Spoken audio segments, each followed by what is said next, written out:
porque todo aquele que é nascido de Deus vence o mundo.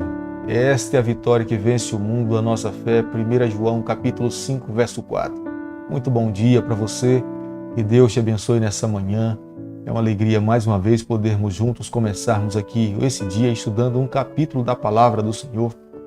Tenho certeza que tem sido de grande valor para a tua vida, como também tem sido para a minha vida. E quero pedir a Deus que Ele tome nas suas mãos a tua vida, a tua família, os teus planos, os teus sonhos para o decorrer desse dia. Nós que fomos nascidos de Deus, nascemos para vencer esse mundo.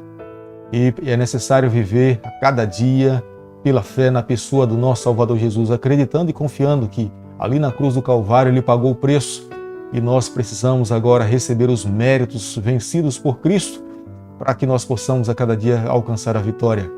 Quero convidar então você nesse instante a abrir a sua Bíblia no livro de 1 Coríntios, capítulo 7, o verso 17. Ande, cada um segundo o Senhor lhe tem distribuído, cada um conforme Deus o tem chamado, e assim que ordeno em todas as igrejas. No capítulo 7, possivelmente o apóstolo Paulo estivesse aqui agora respondendo algumas perguntas que a igreja de Corinto tinha lhe feito. Os comentaristas bíblicos, os teólogos e estudiosos da Bíblia, acreditam que aqui no capítulo 7 ele começa uma nova etapa na sua epístola, respondendo aos irmãos da igreja de Corinto. Ele, como pastor daquela comunidade, ele sabia perfeitamente que aquela igreja estava passando por alguns problemas. Os capítulos anteriores revelam e deixam bem claro que havia dificuldades de relacionamento, havia questões de moral ali dentro da igreja, de imoralidade dentro da igreja, e agora aqui no capítulo 7, possivelmente ele tivesse recebido algumas perguntas e ele dedica agora o capítulo 7 para responder essas questões aos irmãos ali da igreja de Corinto. Vale a pena salientar o seguinte: o apóstolo Paulo sabia perfeitamente, uma igreja que adquirisse, que conseguisse estabelecer a sua moral e ter a sua moral num patamar elevado que Deus tinha proposto para essa comunidade, consequentemente eles iriam alcançar o mundo. Eles conseguiriam evangelizar a sua geração, as pessoas que estavam ao seu redor, que então agora o apóstolo Paulo dedica tempo para poder ensinar àquela igreja como é que eles deveriam viver. Vale a pena atentar para um detalhe. Embora o apóstolo Paulo vivesse como celibato, não era casado, ele não estabelece isso como sendo um princípio para aquela comunidade. Pelo contrário, no capítulo 7, no verso 5, ele diz o seguinte: não vos priveis um ao outro, salvo talvez por mútuo consentimento, por algum tempo, para vos dedicardes à oração e novamente vos juntardes para que Satanás não vos tente por causa da incontinência.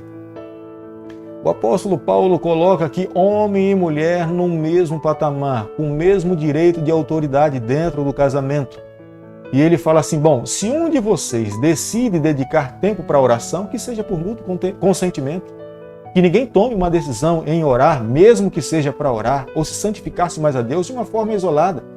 Faça em mútuo consentimento, porque quando alguém toma uma atitude precipitada, isolada dentro do casamento, ele está expondo o outro ao adversário, a Satanás. Para que isso não aconteça, que haja então harmonia, que haja igualdade de autoridade dentro do casamento, para que se consiga viver uma vida feliz e espiritualmente no ideal de Deus para as suas vidas.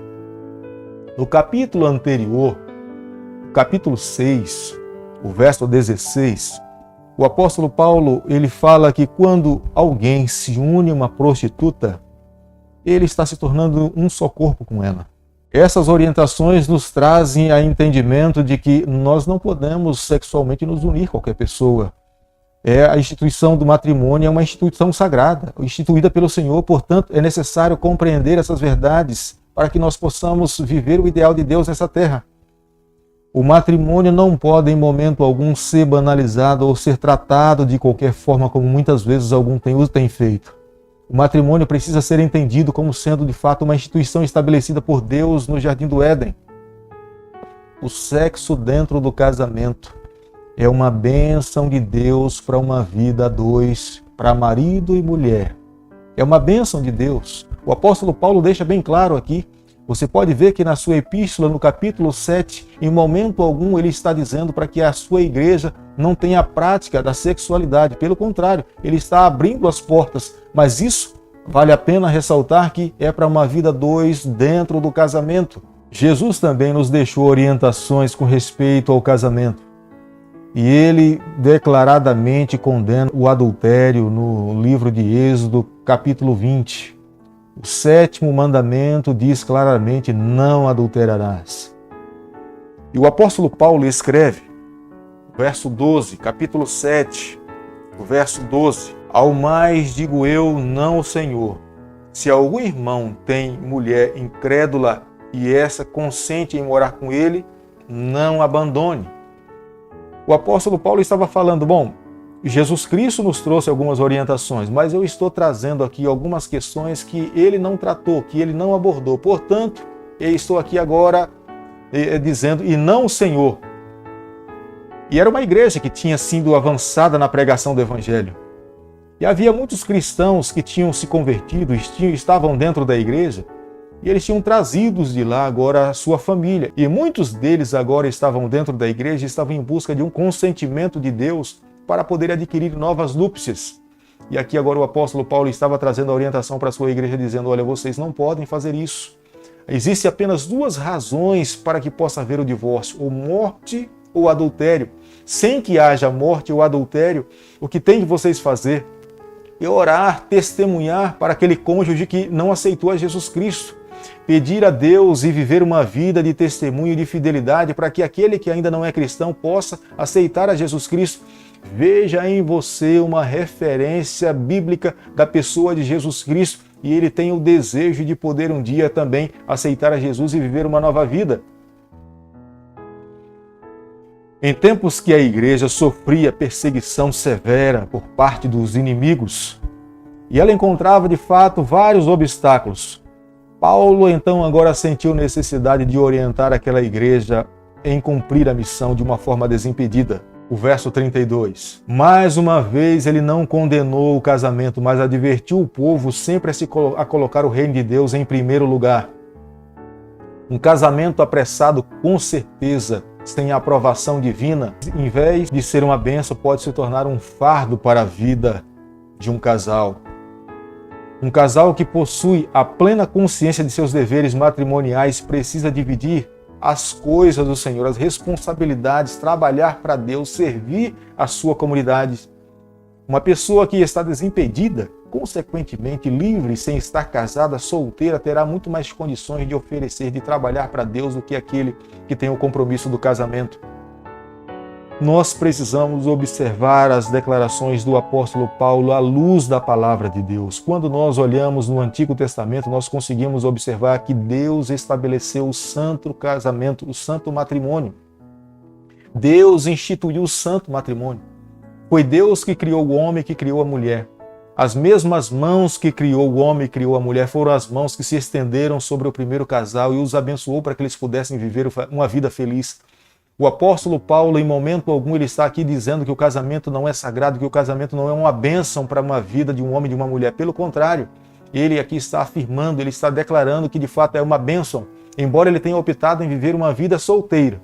Mas ele entende que aqueles que optaram em casar, de fato, precisam viver essa fidelidade dentro do casamento. A sociedade, irmãos, ela não é padrão de moralidade para nós que somos cristãos. O padrão de moralidade para a vida do cristão está na palavra de Deus. Embora o casamento seja importante, ser solteiro ou viúvo não é um empecilho para a prática do cristianismo, nem para o cumprimento da missão. Ser casado é o plano original de Deus para um homem e uma mulher. No plano de Deus para a igreja, solteiros e viúvos também estão inclusos. Deus não entende como sendo pecado ser solteiro ou ser viúvo. O que na verdade Deus não quer é que não haja perversão do sexo fora ou dentro do casamento. Isto se torna um obstáculo no cumprimento da missão. E nessa manhã eu quero pedir a Deus, tenha certeza de uma coisa, as nossas famílias têm um plano no coração de Deus no cumprimento da missão. Como uma família unida, ordenada, onde os seus membros se amam, onde uma família sadia testemunha de Jesus Cristo é uma influência poderosa para a salvação dos perdidos. Quantas famílias, através da sua vida, têm levado outras pessoas a entenderem que Jesus Cristo é Deus, que Jesus Cristo é Salvador? Quantas famílias ainda irão aceitar a Jesus Cristo através do testemunho de muitas famílias que vivem um testemunho vivo das verdades que conhecem? Nós podemos muito bem olhar para a igreja de Noé, a família de Noé, e vermos que a sua família foi um testemunho para aquela geração. E eu quero pedir a Deus nessa manhã que a nossa família esteja blindada pelo Senhor, que os dardos inflamados do adversário não tenham poder sobre a nossa família, e que a cada dia eu e você, nós possamos viver esse ideal, solidificar, construir a nossa família sobre a rocha da pessoa de Jesus Cristo, e consequentemente, quando Ele então voltar aqui a essa terra, eu e você, nós possamos estar prontos para viver com Ele e receber a salvação em Jesus Cristo. Que eu e você, junto com a nossa família, nós possamos estar prontos para nos encontrarmos com o nosso Deus e viver com Ele para todo sempre. Bondoso Deus e Pai, esteja conosco no decorrer desse dia, nos toma nas Tuas mãos, guia a nossa caminhada, fica conosco, é o nosso pedido, é a nossa oração, e nós fazemos em nome de Jesus. Que Deus te abençoe e te guarde, que Ele faça resplandecer o seu rosto sobre você, que Ele tenha misericórdia de todos nós e nos conceda a sua paz em nome de Jesus. Amém.